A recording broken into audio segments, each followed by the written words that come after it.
Hello, everyone. This is Joshua Patterson, and I want to welcome you all to another episode of Honestly Single.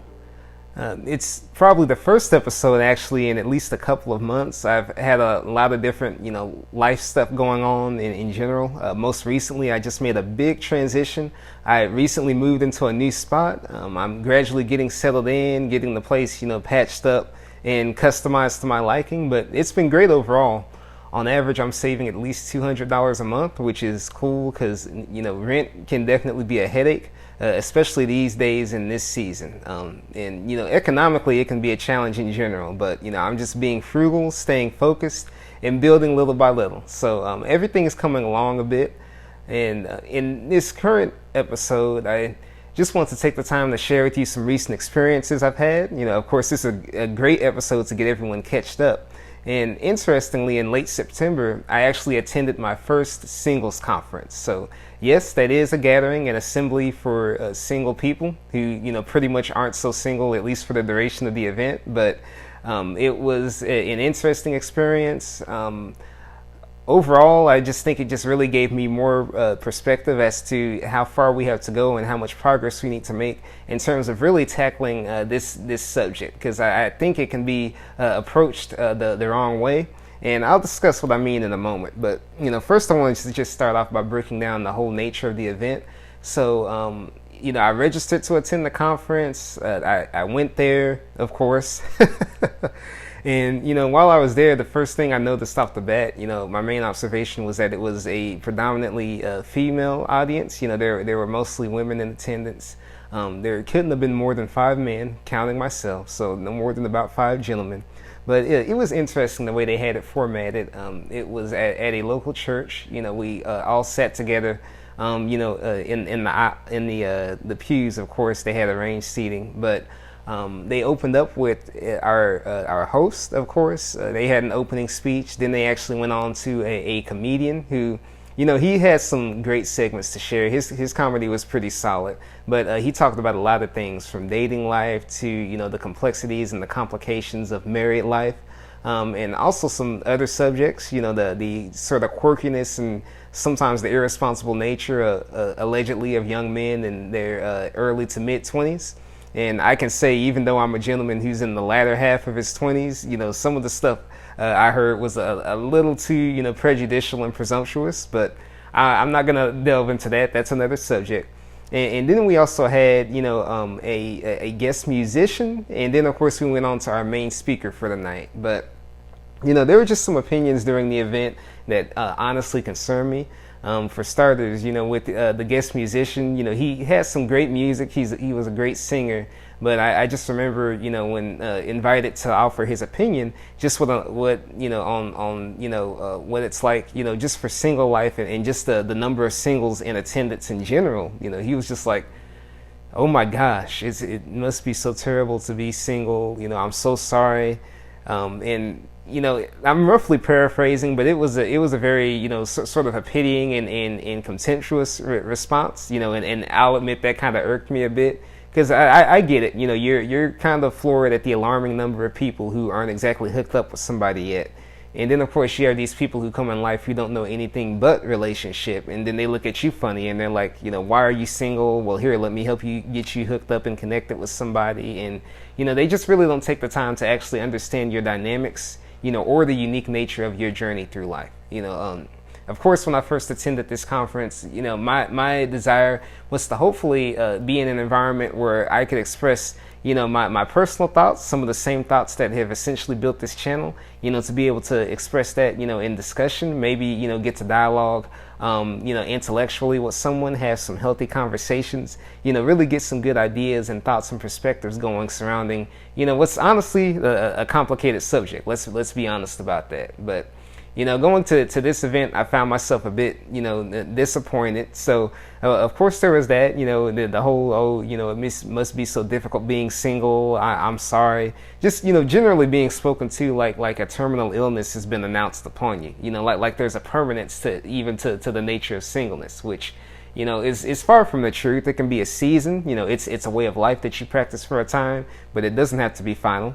And then secondly, even with our main speaker, he just shared an opinion that, honestly, I have to totally agree with. He said, you know, if you are single, you are whole. And you know, if you've seen, you know, an earlier episode of mine on this channel called Find Your 100, you know, wholeness, it's something that takes time. You know, there's a lot of promotion of self-love in this society.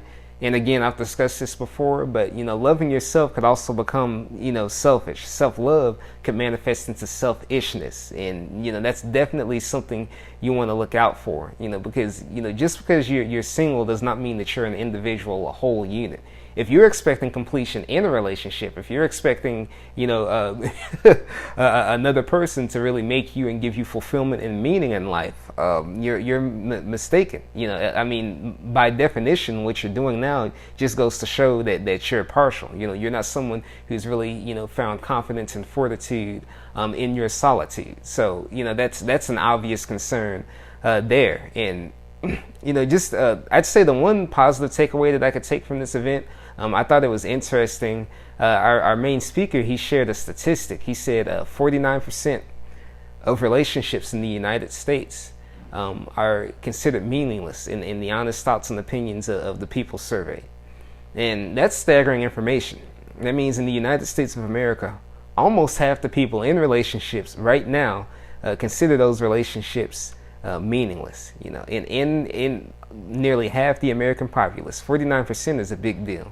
And it just really speaks volumes of, you know, just even the superficial nature and thought process we can have, even amongst institutions such as the church and those in the Christian world, such as myself, that we can have towards singleness, you know, towards dating, towards that whole process of finding the right person for you, for the journey and the mission of life, and walking with that person, you know, after carefully figuring them out and deciding, oh yes, this actually is the person.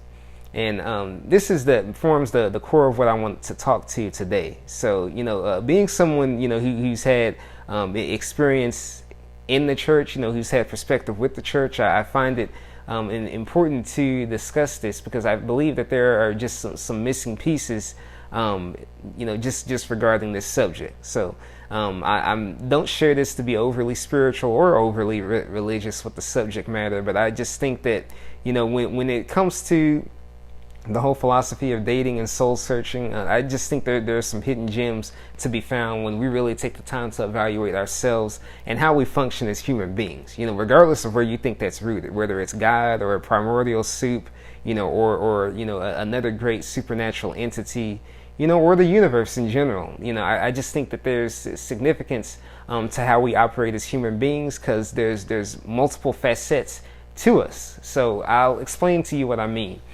So I think that when it comes to humanity, we have a communal component, and then we have a solitary, more individual and personal component. So we have two things. I'll call the communal component trio, and the solitary component uno. So just drawing inspiration, since I've already referenced Christian philosophy, anyone who understands biblical scripture understands that God is a triune being. He is, you know, one all-encompassing entity, but he achieves his purposes and fulfills his purposes through three different figures, three different personalities throughout the course of the Bible's narrative. You know, you have him as spirit, you have him as the authoritative father of the universe, and then you have him as his son in the person of Jesus Christ.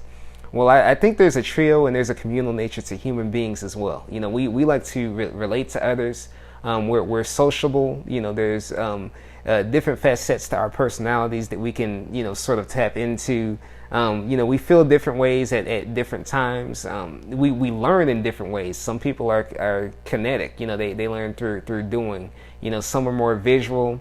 You know, some are, you know, they're just strictly tactile, hands-on. That might actually be related to kinetic. I'd have to look up those different learning types.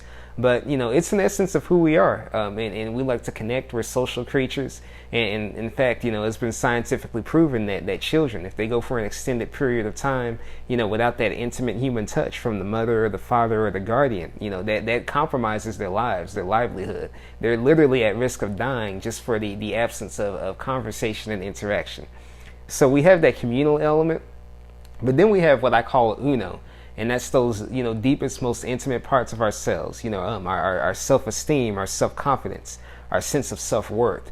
our identity, all of those things that drive us, to pursue and find our purpose and our meaning in life.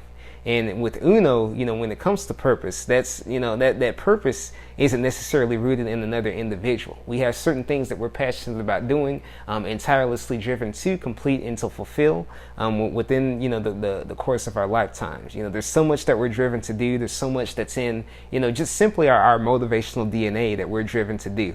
And we're gifted with responsibility, and where do you find value or sense to that, even in the image of Adam in the garden in the Bible's book of Genesis, or where do you see inspiration in that, in your favorite athlete? Maybe it's the legacy of a Kobe or a Jordan. Maybe it's the brilliance and the illustrative genius of a Messi or a Ronaldo.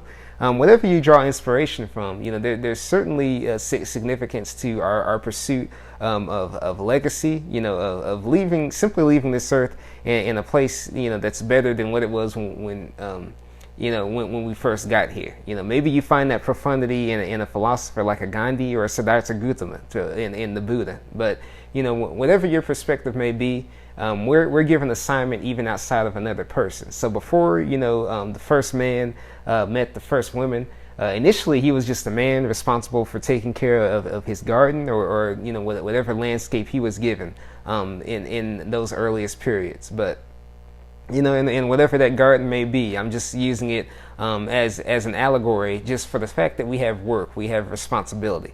And I think that's important. I have said everything that I've said in this video just to bring you all to the focal point that, we are human beings gifted with responsibility. We have a race to run, we have purpose to fulfill, and that purpose exists even, outside of a companion. When we elect to find a companion, hopefully we're motivated to find someone who's truly designed to complement, where we're going, who really has the tools that complement, what not just what we're driven to do, but also, what they'd like to fulfill in their lives. So saying all of that to say that our gifting, ideally should complement one another, whoever that partner may be. But I want to share this because, again, there's two legs and two facets to human beings. So we don't just have a trio to figure out. A lot of people are so busy looking out for someone that, I'll admit, they don't look into themselves. The gentleman, the musician at this singles conference, he mentioned that. He just said, even though it can suck to be single, at least it gives you some time to look inward. So that's one thing he shared that I could actually agree upon. We do have in Uno to figure out. We ultimately need to find ourselves, and then that can also lead to an open door that helps us figure out discovering and finding the right companion for ourselves. So I think that when it comes to that ambidexterity, it can be compared again to the ball player who learns how to finish, how to put the ball in the hoop with both hands, the soccer player who knows how to move the ball with both feet, the genius, the inventive scientist, and perhaps even an element of artist who learns how to think with both sides of his brain and use those two effectively. A lot of our most brilliant individuals in the realm of science, they also had an artistic and an imaginative aspect to them. Some of them saw solutions to the world's problems literally through dreams that they had. There wasn't even necessarily, a logical blueprint for what they were building. But, they saw this vision, in the depths of their subconscious, and they manifested it into reality. So I share all of these things just to show that, some of the things that we're looking to create and build, we developed that. We constructed, from the inside outward. So, I know we're really busy and we're preoccupied with our trio element, with being communal and expecting to find somebody, because we pulled up at the bar or the club or a party or whatever social event you are hoping, to find that significant other. But we also have an Uno element. We have the responsibility of discovering and uncovering the beauty within ourselves, which can be just as profound as the beauty that we discover in another partner. In fact, we may value that other individual more when we learn how to show love to and appreciation for the hidden treasures vested within ourselves. It can transform even how we treat other individuals, to the point where we begin to bring great things out in them. And then, when you reach that day where you find a person where, you're finding the light in them as much as they find the light in you, you develop the relationship of a lifetime. So it all works together. I think when it comes to institutions like the church, because, as Christians, and I'm a Christian myself, we serve, a triune God who values community and relationship with humanity. Not to get too deep, but because, we see that relational element, and because a lot of times Christ himself is depicted as the perfect partner, and because we're so preoccupied with connecting and fellowshipping, in our marriages, in our dating relationships, in our in groups, sometimes we can miss the importance of that that before all of those things, it started out with, a man and his universe, man and God, the creator and the creation. Depending on your perspective and worldview, but at the end of the day, it started just with uncovering and understanding and developing an intimacy with that identity. So, I just wanted to take the time to share all of that with you. To be honest and totally transparent, I actually didn't attend, this singles conference its second night. It was a 2-day event.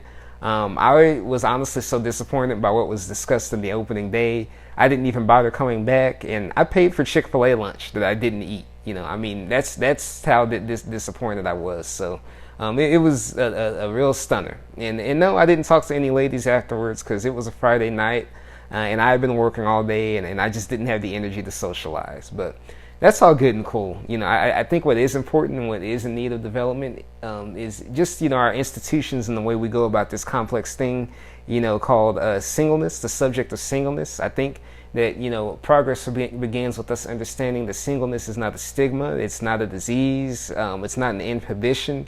Bottom line, it's not a disability. It's really, it's an art form. It signifies a certain particular phase of life. That phase could be your life for those people who are really complete in their but singleness is a time for you to just really practice those sound principles that help you find fortitude and completion in yourself, that protect you from exploitation and meaningless relationships, from spreading your wealth to the wrong people, and just simply understanding who it is you desire in your life to run with you in the race of life. I think that when it comes to our churches, we can do just a better job overall in developing functional curriculum that helps people properly understand and navigate singleness. I can tell you right now, the next time I go to a singles conference, I'm definitely going to be the host. And I want to develop and build content that really, helps people and gives them the insight that they need to navigate that season properly. And I just think we need people who have the humility and the attentiveness to understand, that when it comes to singleness, there's value even in that phase as well. We're so busy being on the lookup for the hookup that we miss the fact that, there's hidden wisdom we can develop that keeps us from ever,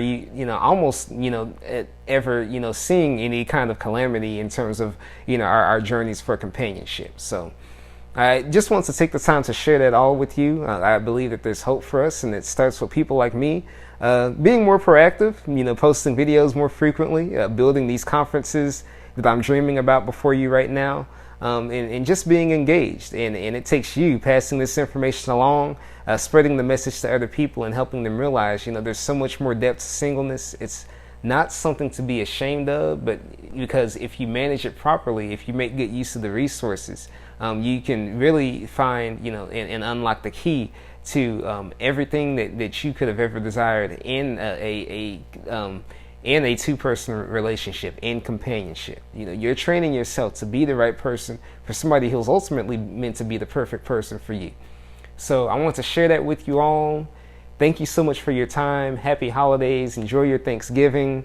I'll have some more posts coming up soon, possibly before the year ends. I'll see what I'll do, around Christmas time and in the near future. But other than that, take care.